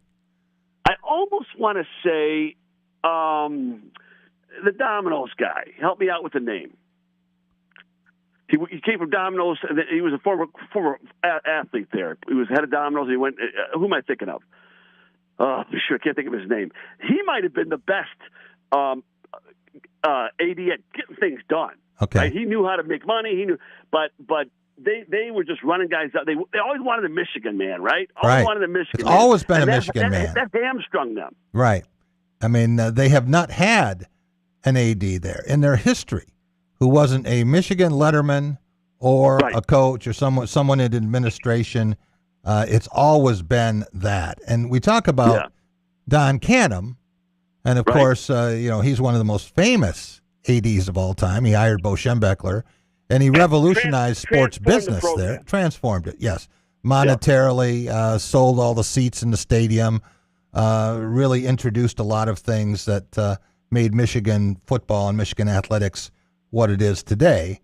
But a lot of people pointed out to me that, hey, it was under Don Canham's watch that Dr. James Anderson was there, and we know what happened with all of the Michigan athletes to the tune of a $490 million settlement. And that was under Don Canham's watch, Jim. Again, there's you can say the same thing about Bo, if you really want to look at it that way. Yeah. That under Bo, there were a lot of questionable things that happened. Where did all that go? Where did all that come from? So, yeah, you dig too deep in any program like that, I think it gets ugly. It can get ugly pretty quick. I'm trying to think of are you talking about Dave Brandon? Dave Brandon, yes. Yeah. Dave Brandon, yeah. I know he had some problems. Yeah. But as far as he knew how to he ran that athletic department, and they made some good hires while he was there, and they made a lot of money. Yeah. So, but again, I think, getting back to your point, I think they're best. They need to get a nice, clean broom in that department and sweep out all the cobwebs, all the old handshake deals and wink, wink. Don't look at this. Don't look at that. Because Michigan was famous for that. You've heard the story that when Bo was there, the first call from the police, if they got a player, was always to Bo, right? Right. You've heard that. Right. That's true story. True story. Yeah. So. They need a 2026 athletic director with all the bells and whistles, and stop looking backwards and start looking forwards. You know the famous story about Dave Brandon and Pat Fitzgerald, right? Have you heard that story? I'm not sure. Michigan was looking for a football coach after Lloyd Carr, and then again 3 years later after Rich Rodriguez. And Dave Brandon thought he had Pat Fitzgerald coming to Ann Arbor. In fact, he flew to Chicago with a contract in his briefcase. And Pat Fitzgerald said, no thanks. Turned down Michigan, turned down the Green Bay Packers. Now he's at Michigan. Was it because of Brandon? He didn't turn down Brandon. He just didn't want to leave. Yeah, he was saying, you know what, I'm going to stick around here. I'm a Wildcat through and through, and was until they said you're not. So yeah, Well, their loss is Michigan State's game. But they did. I think the coaching staff at Michigan is in much better shape than it has been in a long time. They have I think that was a really good move to make that decision. But again, it's the sport, as you know, Jack, and the sport has changed so much in these last 5 years. College athletics. Who knows what's coming next? Right. Well, I was looking at the list here, and since Canham, it was Bo Schembechler, the AD, for 2 years. Yep. And then Jack Weidenbach, then Joe Roberson. Then Joe Martin's in there too, right? Tom Goss. Remember Tom Goss wanted to put that maize ring around the top of the stadium? It looked like a urine stain around the top of Michigan Stadium. Bill Martin. Bill Martin was pretty good. Yeah. He again, for the department, for the facilities, for what he did a lot of good things too, and he was so connected in Ann Arbor, obviously. Yeah, Bill Martin, and then he gave way to Dave Brandon, and then Jim Hackett, who came in as interim. He's the one who hired Jim Harbaugh, and then forgot about him. Yeah. Yep. Jim, I hope that if you are ever relieved of your duties somewhere, you get a $7.14 million payout. Jack, the times I've been relieving my duties, you know what I got? A nice big kick. You know what I mean? I would take 100th of that, 1,000, and still be further ahead. Thanks so much for joining us. We'll see you next Thursday. Okay, Jack. See you next week. We're going to stay right here, and the big fella is in the house, ladies and gentlemen. Jay Greene, SD4L. All right, Jay. We always have to talk about, because you are the master of fashion. And I love that hat. It's the green on green, right? You got to look at it. You got to see what it is. You got to really stare at it. So people who stare at Jay Greene's handsome face now, they have to elevate their eyes about 4 inches here. Tell us about the cap. Tell us about the shirt. You got the whole matching thing going today. Got to turn his mic on, Jack. How about that? There you go. How about that? Okay. So today, just something I put together. The hat, I just like the green on green. I think mainly because if it's white, it can get dirty easier. So I go with green on green. And then the SD4L shirt is kind of unique because this is one of the first shirts that I have made. And usually I have SD4L right here, but it has the year that I created it, which is kind of different. And I got the 2021. It's the 5th anniversary, right? Yes. So I got some SD4L shorts on, and just something simple today. So it was 1 week ago, you'll remember, we were at Brookshire together. Yes. Doing the remote. Yes. For the Players Association. Still looking for a sponsor. Well, I've never seen a golf outing like that one where they ran out of golf carts. No, it was the biggest turnout ever, which I felt like was great, and I think that it kind of shows what kind of energy former players have towards what's to come and what we're gonna see this season. I left at dinner on Friday. They had the Dog Con continuing on Saturday. Can you tell us what that was like?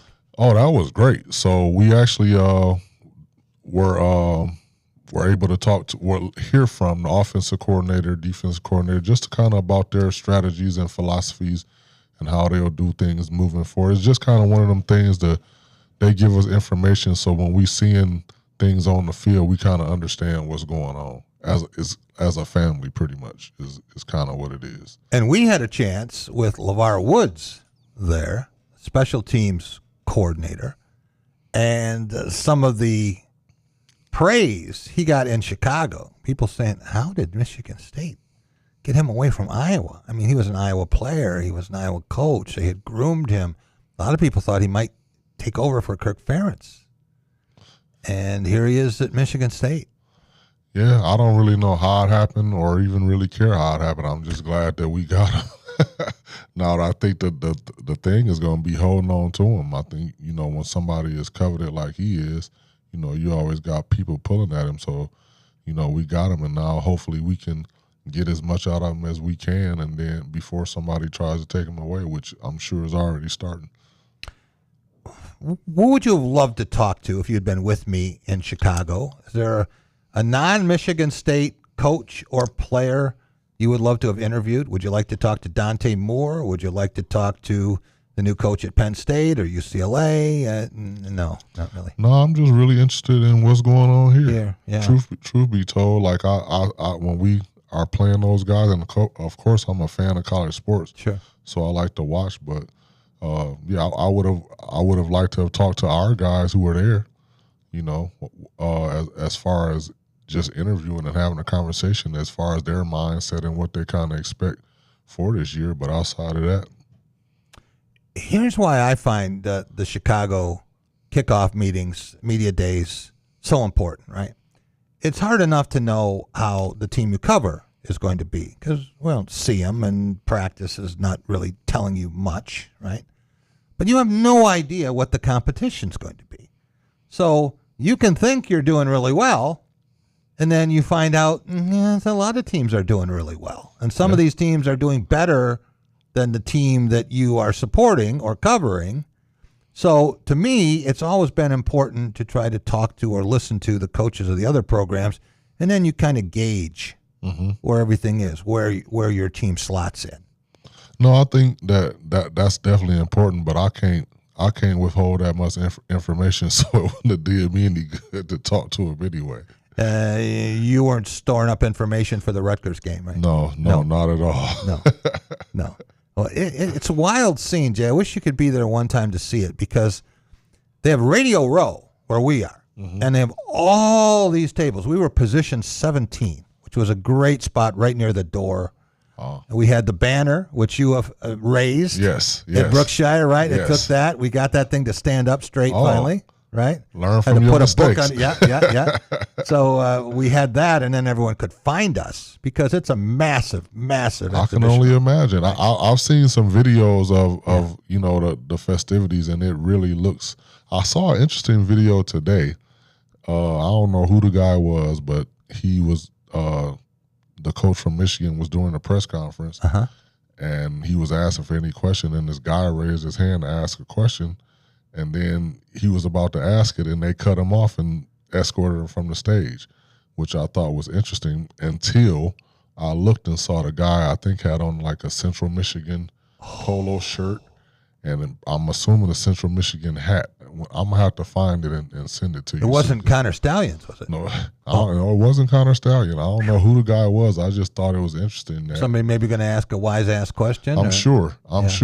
But he tried to make it seem like he was the victim, but I'm like, you tried to bait him, and they didn't fall for it. So Michigan does their scrums differently from the other schools. And Ohio State used to do it this way, but now they've gone with everyone else where it's just a free-for-all. Just the coach is sitting up there, and there might be 5 writers there. With Curt Cignetti, there were 80 writers and broadcasters just grouped all around. Like right? the Super Bowl. Yes, exactly. Exactly like the Super Bowl when they have a media day, press day.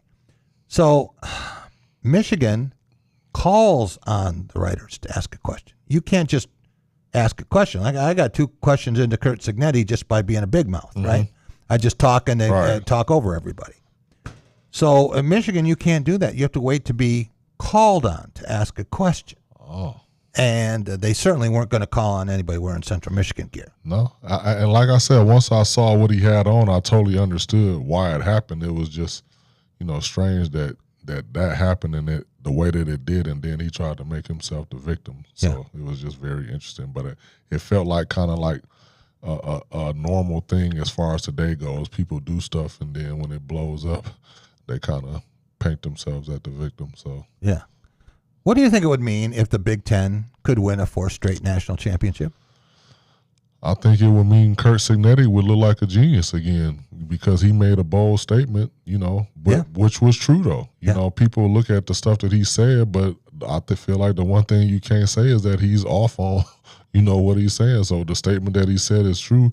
And when you have Paul Feinbaum kind of going against the SEC, then you got something. You got something. So I think that it's very possible, especially with the addition of Oregon, UCLA, USC. I think it made because Oregon definitely is one of the better teams in the country. So Oregon's 1, Ohio State's 2, according to a guy we're going to have on Monday, Brett Ciencia. Yeah, and you know how those rankings go. It's kind of is more of a thing to be able to hype up games and have people watch them than anything, because all that matters is what happens, in the last months of the season anyway. So I think that it'll be interesting, but I definitely think that we'll have a chance because, again, we mentioned those two schools, but you can't forget Indiana. Sure. They'll be a factor, even though they got a new quarterback. I feel like they have a system in place that allows them to be successful. So I think it's going to be interesting, but I definitely think it's possible, and not just this year, but even moving forward. Because I feel like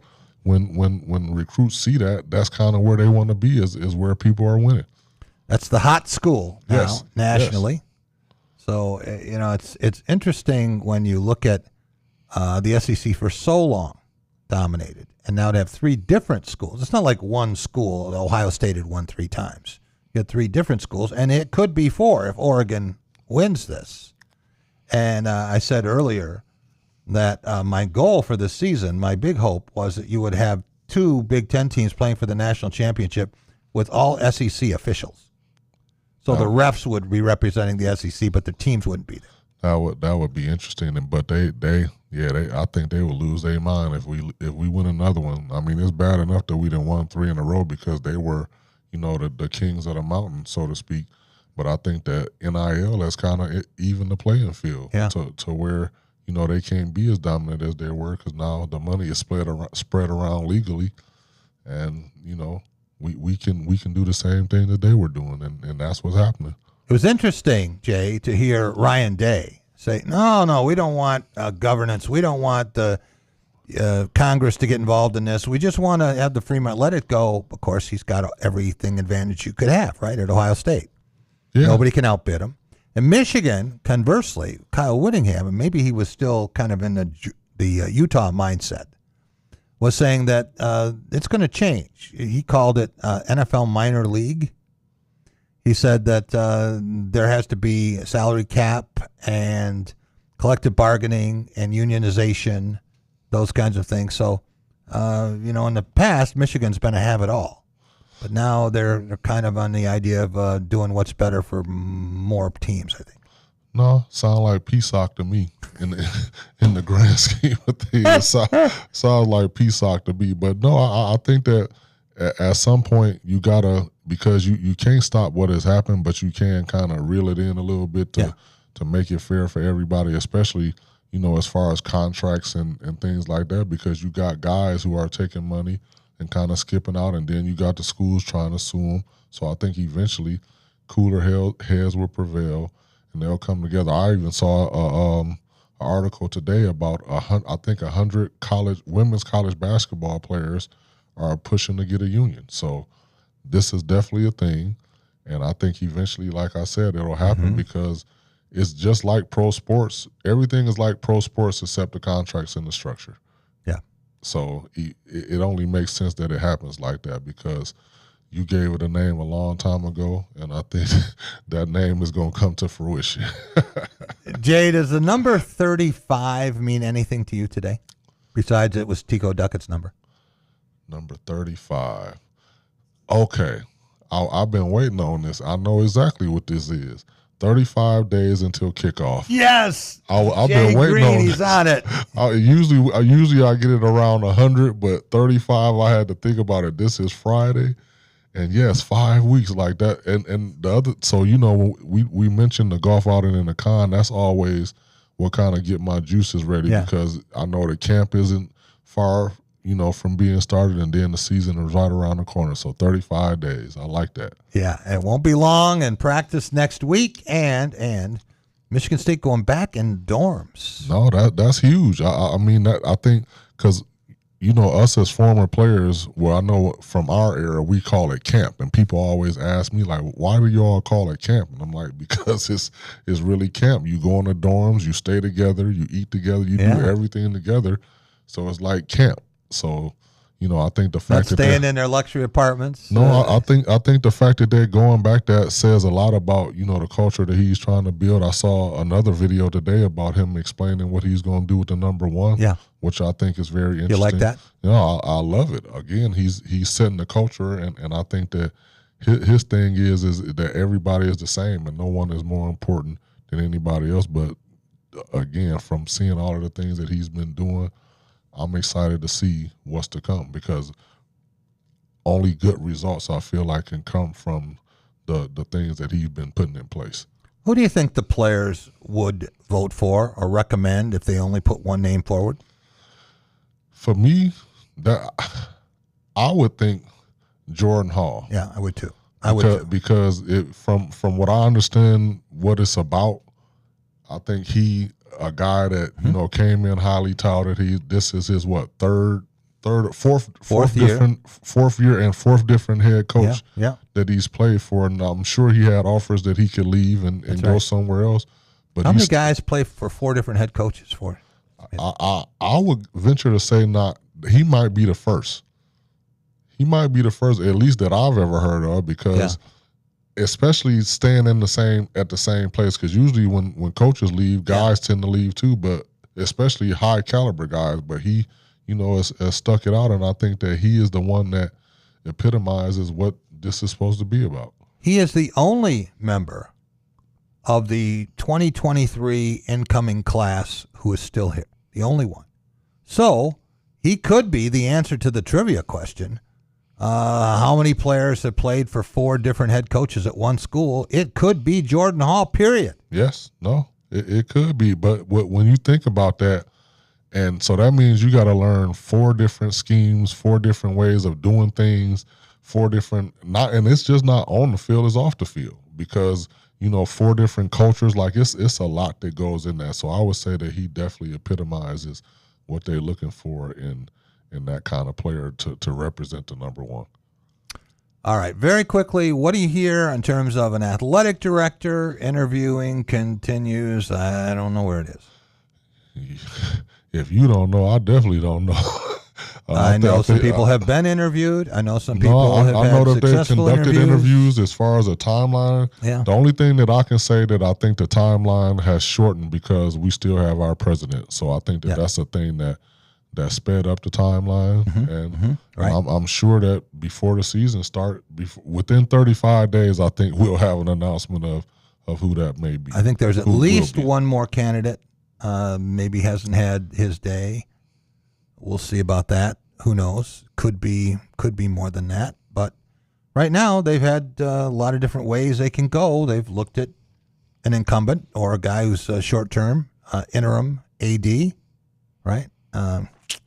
We know the former players to put their support behind Spartan Dog. Yes, always. Right? Always. And so we know what that is about. So that's John Palumbo and Ashton Henderson. And then as Dan Bartholomew at Western Michigan, he has experience and done very well there, but there isn't necessarily here. Yeah, and what I would say about that is a lot of people have experience, and I think it's different when you go from a smaller place to a bigger place, because I don't think you kind of like it's just different. It's different from being a millionaire and a billionaire, and trying to step. I wouldn't know. I wouldn't know either, but I, from what I've seen and what I've gathered, I think that there's a huge difference in a different kind of mindset. Like millionaires are trying to get to where billionaires are, so it's kind of a different mindset in my opinion. But who listens to me, Jack? Everybody, every Friday afternoon, ladies and gentlemen, they all tune in to listen to Jay Greene or to watch him on Facebook.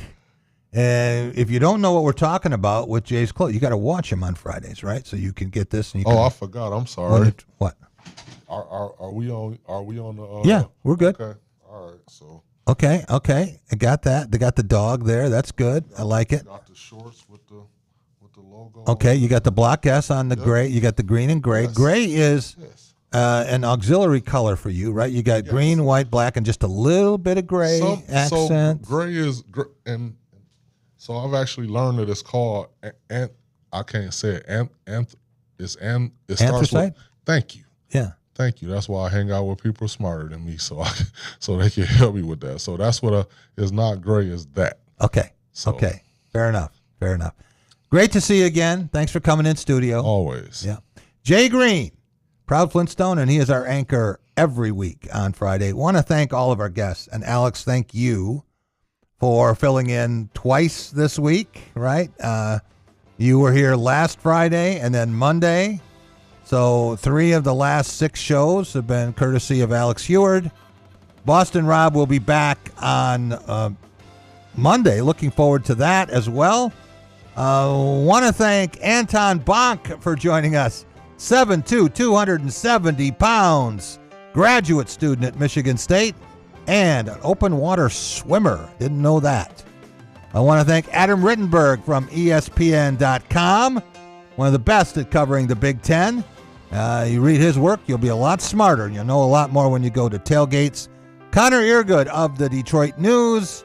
Appreciate his insight. He was in Chicago as well, covering Michigan State on Wednesday. Jim Stark, Detroit correspondent of the Tigers and Pistons, and co-host of Baseball This Week. And Jay Greene. Have a great weekend.